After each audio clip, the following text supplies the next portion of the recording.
Hello and welcome to the Savera. This is Tinkle before you. In a major relief to Aam Aadmi Party ahead of the Lok Sabha elections, the Supreme Court on Friday granted interim bail to the Delhi Chief Minister Arvind Kejriwal till June 1 in the excise policy case.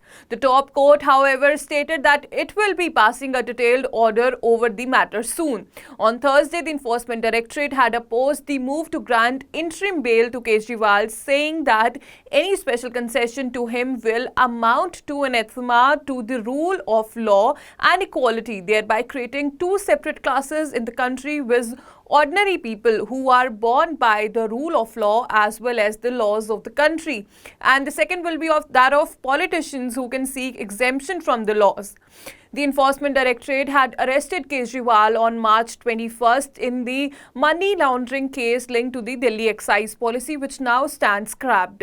The right to campaign, the ED said, for an election is neither a fundamental right nor a constitutional right and not even a legal right, maintaining that to its knowledge no political leader has been granted interim bail for campaigning even though he is contesting as a candidate themselves.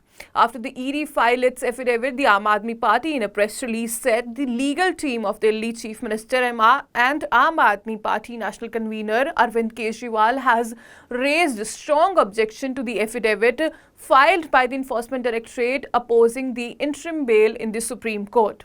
Well, that's all for now. For more major updates, stay tuned to the Savera.